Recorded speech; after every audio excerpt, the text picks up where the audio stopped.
on my lips that I am a revolutionary. Salute to the melanated nation of America. Y'all know that this month is called Black History Month.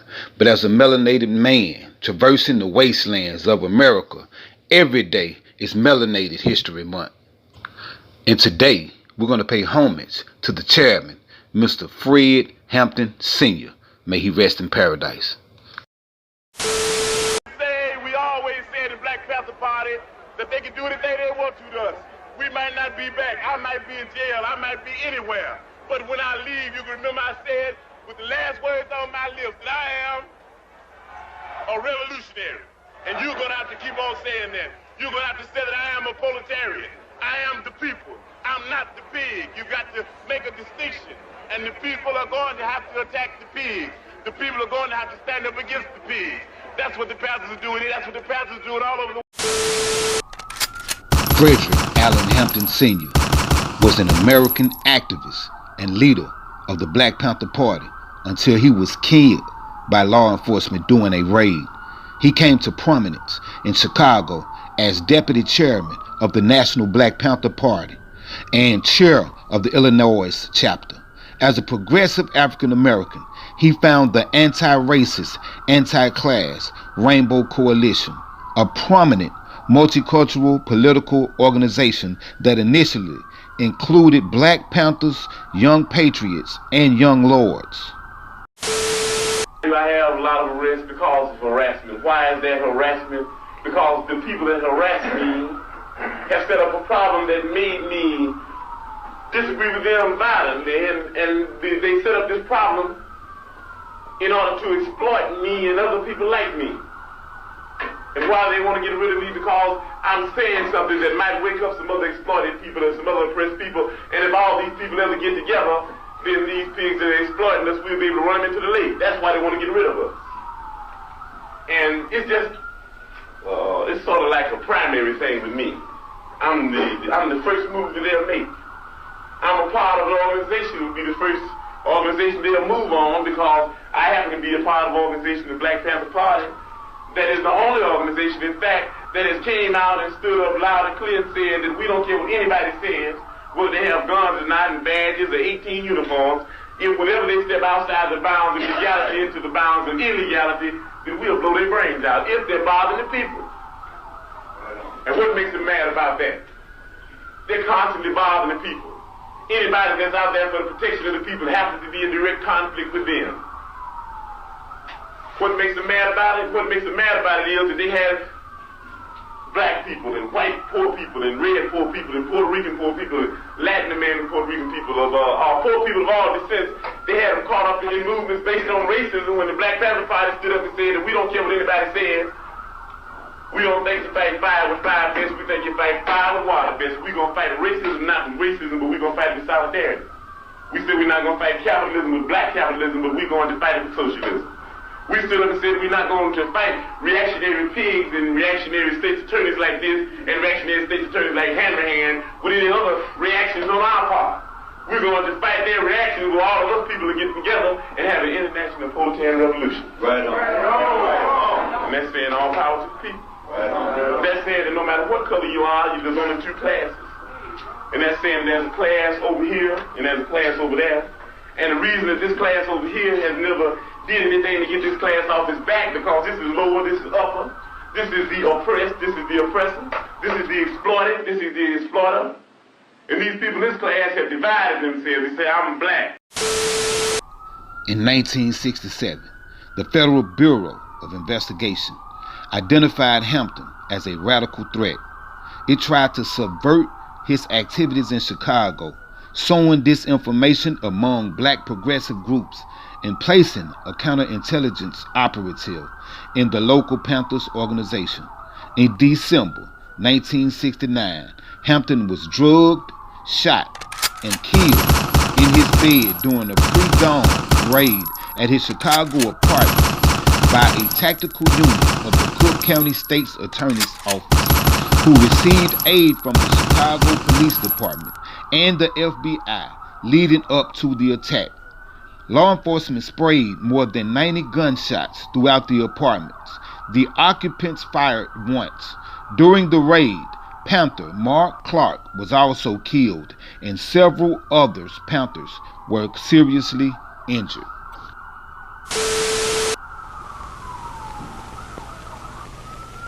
You are the ones who are gonna decide for yourselves what happened in that apartment on the morning of December 4th.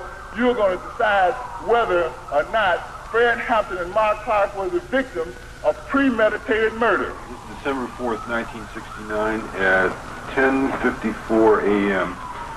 My name is Skip Andrew, and I'm at 2337 West Monroe Street, Chicago, Illinois. This door, which is the door entering into the living room, has 2 holes in it. This one I'm pointing to right here, 10 inches from the edge, and this one down here, 12 inches. The first one I referred to being 25 from the top, and the second one 36 from the top. Now, as you open this, there's also, of course, a knob door in this one. As you open this door, there's blood behind the door. The top hole shows that the bullet was incoming. They fired through the door and hit the brother through the door. The brother fell here. Most of the blood is dried up, but you can see a little bit of it there and a little bit of it on the floor.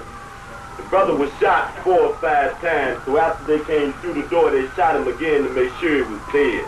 Mr. Montgomery, Dr. Constantino testified today that Mark Clark could not have struggled after receiving that shot through the heart. Now, in your mind, does this contradict the testimony of Officer Davis, who described a struggle? Yes, it seems to me that that was a very startling thing. We also learned that the bullet, which was in fact recovered from Mr. Hampton's body, was a bullet fired out of a carbine by Officer Davis. So that indicates also that Officer Davis may well have walked into that back bedroom, contrary to his testimony, and fired a shot into the body of Fred Hampton at one point in time or other. Hanrahan, can you tell me why your officers did not try to use tear gas? Isn't this the usual procedure to flush someone out of a building? Our officers used the means necessary to effect the search and to prevent themselves from being killed upon after they were fired upon.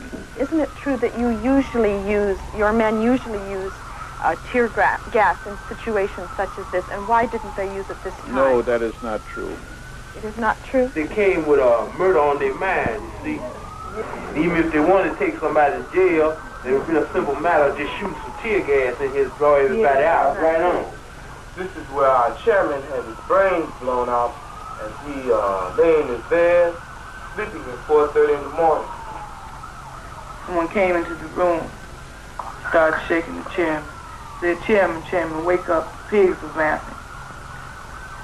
Still half asleep, I looked up, and I saw bullets coming from, it looked like the front of the apartment, from the kitchen area. They were, pigs were just shooting. And about this time, I jumped on top of the chairman. He looked up. Looked like all the pigs converged at the entranceway to the bedroom area, back bedroom area. The mattress is just going, you could feel bullets going into it. I just knew we'd be dead, everybody in there. When he looked up, he didn't say a word, and he didn't move, except for moving his head up. He laid his head back down to the side like that. He never said a word. He never got up out the bed. The person who was in the room, they kept hollering out, stop shooting, stop shooting. We have a pregnant woman or a pregnant sister in here. At that time, I was 8.5 to 9 months pregnant. My baby was to be delivered in 2 weeks. Pigs kept on shooting. So he kept on hollering out. Finally, they stopped. They pushed me and the other brothers by the kitchen door and told us to face the wall. Heard the pig say, He's barely alive. He'll barely make it. I assume they were talking about Chairman Fred. Then they started shooting the pigs. They started shooting again. I heard the sister scream. They stopped shooting. Pig said, he's good and dead now. The pigs were running around and laughing. They were really happy, you know, talking about Chairman Fred is dead. I never saw Chairman Fred again. Inflammatory statements and false charges against our office have been made by spokesmen for the Black Panther Party and others, despite the fact that the speakers had no reliable knowledge about the occurrence. So the best account that I can give is the room that I was in and the actions of things surrounding me personally, you know. First thing I remember when I woke up was a knock on the door, and it was only a matter of seconds. In fact, I'd say it was less than 5 seconds that I heard, you know, shots. Now, the thing that struck me was that I not only heard shots, but I can see plaster coming out of the walls in my room. So I knew the bullets were coming through the room that I was in. The great variance between the physical evidence and the testimony of the officers raises the question as to whether the officers are falsifying their accounts. Those officers fired 99 shots through the walls of an apartment where they knew people were sleeping. Murder is defined in Illinois as follows. A person who kills an individual without lawful justification commits murder if, in performing the acts which cause the death, he knows that such acts create a strong probability of death or great bodily harm to that individual or another. Federal grand jury comes to its conclusions. Unquestionably, the raid was not professionally planned or properly executed, and the result of the raid was 2 deaths, 4 injuries, and 7 improper criminal charges. In spite of those conclusions, the report then goes on to say, the physical evidence and the discrepancies in the officers' accounts are insufficient to establish probable cause to charge the officers with a willful violation of the occupants' civil rights.